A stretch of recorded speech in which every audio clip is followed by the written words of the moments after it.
Film theory, do do do do do. Film theory, do do do do do. Film theory, film theory, do do. Film theory, film theory, film theory. Huh? Ow! I'm gonna tell my dad. A few moments later. Oh, wait a minute. You're the dad? Funny, you guys don't look related. What do you mean? I don't know what you're talking about. Just stay away from my, son. Huh, well that was weird. Seems like there might be something fishy going on there. Oh well.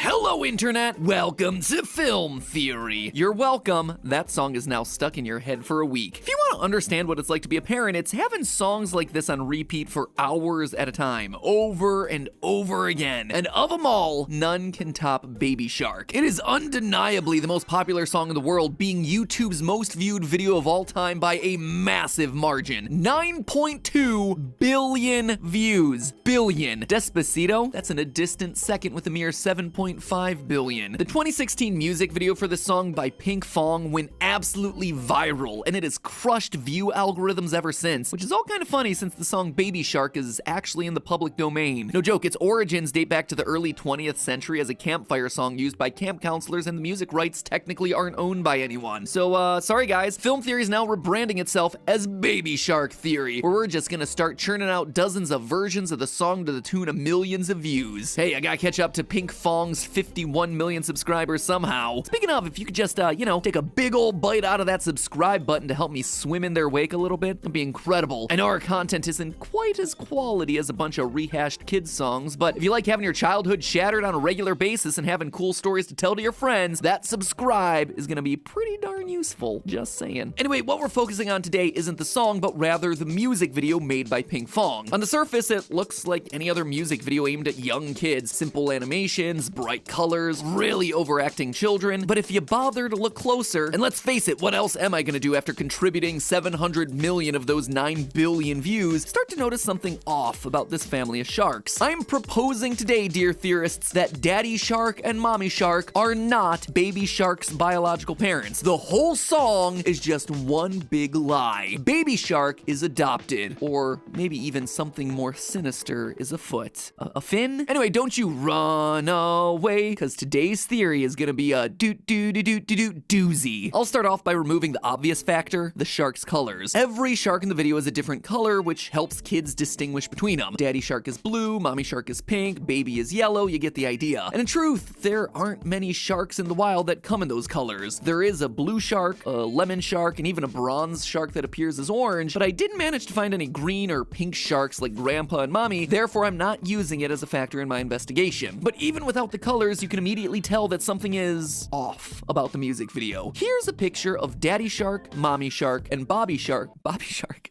Bobby Shark, do. Illegitimate cousin, do. Black sheep of the family, do. Go away. Here's a picture of Daddy Shark, Mommy Shark, and Baby Shark all side by side. What do you notice is different about them? The areas that stood out to me were their snouts and caudal fins. That's the tail fin in case you weren't sure. Starting with Baby Shark, we see that he has a smooth connection between his body and his snout, and his caudal fin is shaped like a crescent moon, with a smooth connection between the top and bottom parts. Now let's take a look at Mommy and Daddy Shark. Both of them have more defined snouts. Notice the ridge right there. And both of their tails have prominent breaks in the middle, making two defined sections rather than just one. And those details aren't just aesthetic, they matter. When identifying different shark species, two areas that you can focus on are indeed the snout and the caudal fin. And so the fact that Baby Shark has different features than his parents immediately says that they're not the same species of shark. But he's a baby. He'll change as he grows up, I hear you shout. And if they were humans, yeah, you'd be right to think that. But sharks aren't like humans. When they're born, they basically look how they're gonna look when they're older, just a lot teenier. Not like us, where our features develop as we get older, something that high school Matt Pat is very thankful for. But to know for sure, we should probably identify our shark species. And while caudal fins and snout ridges are certainly part of that process, for this one we have to pull out the big guns. So it's time for everyone's favorite segment, drumroll please.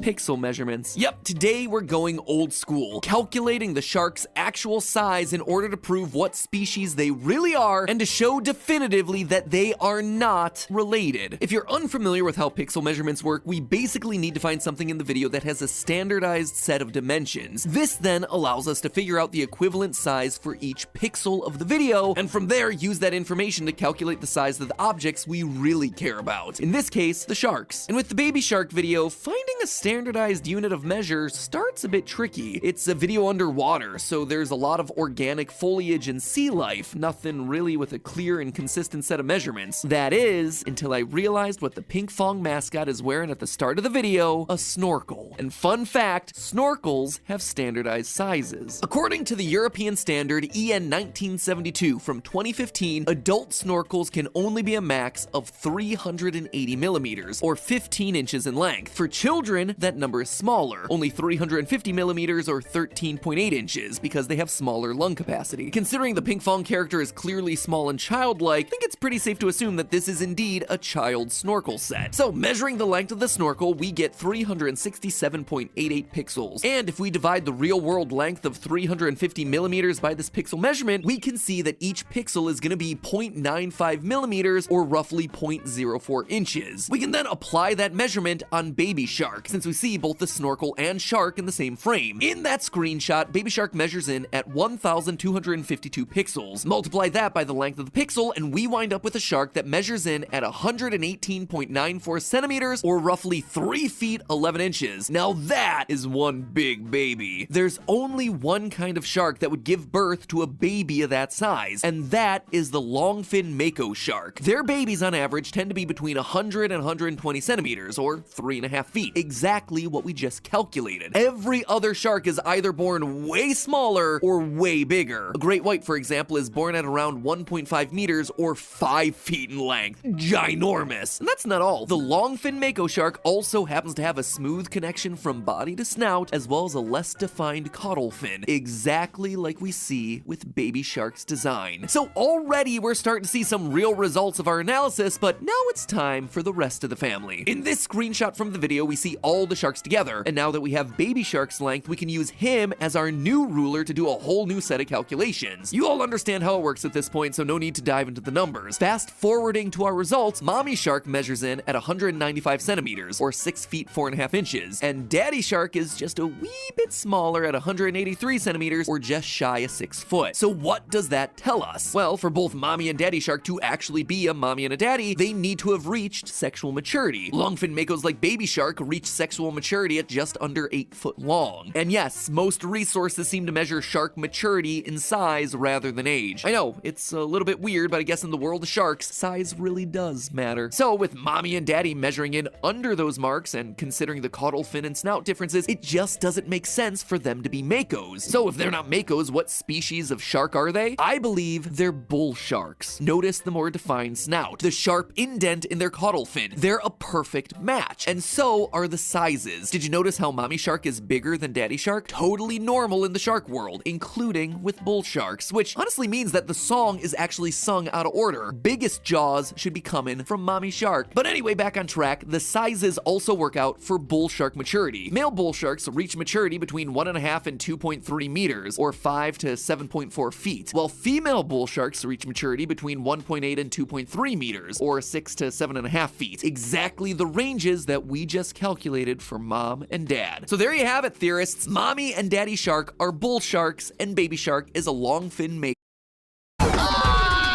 Your game's looking. You are not.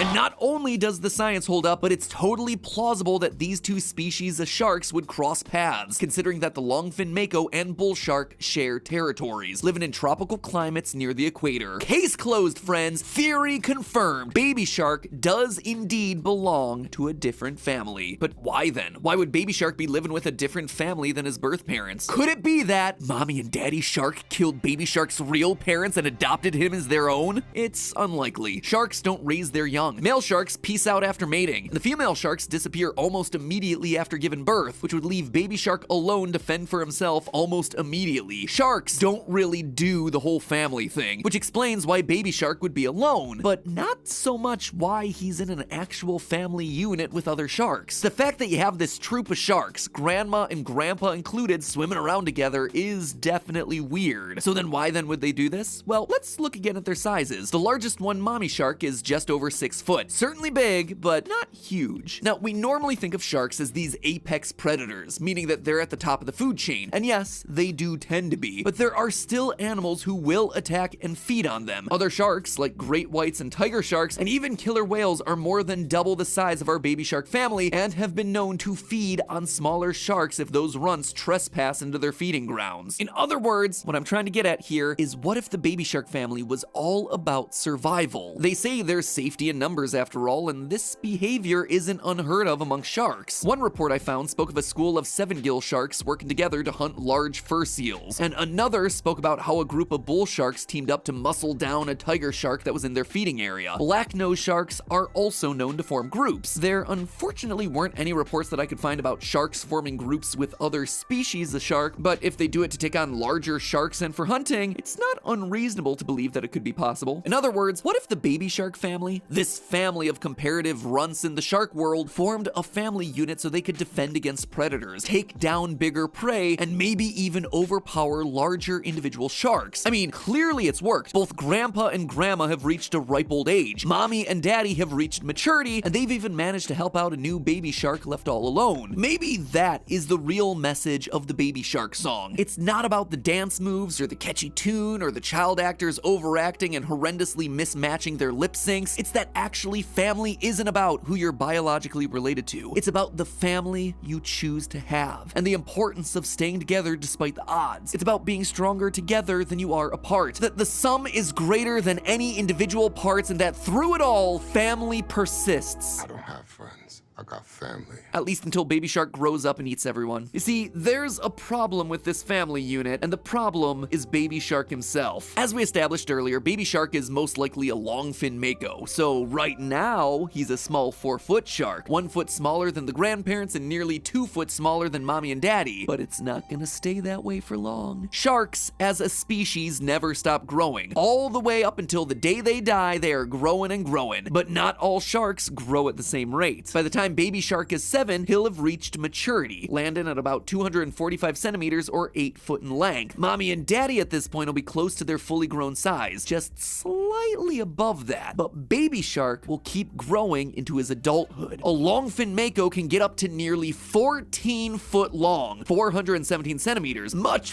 larger than his bull shark parents. So either mommy and daddy are gonna have to turn on their son to kill him before he gets too big and becomes a threat, as sharks are scientifically known to do, or Baby Shark is gonna keep growing and is gonna end up attacking his smaller elderly parents. Either way, things do not end well for the shark family. Long story short, there's blood in the water, and you know what that means to a shark. But hey, it's a theory, do do do do do do do film theory, do do do do do do do film theory, do do do do do do do and cut. Make sure you chomp that subscribe button below for more mind-blowing theories about all your favorite childhood movies and videos. In fact, click the button you see on screen right now to learn all about how the cars in Cars aren't actually cars. It's true, but to know what they really are, you're gonna have to click that button. I'll see you on the other side.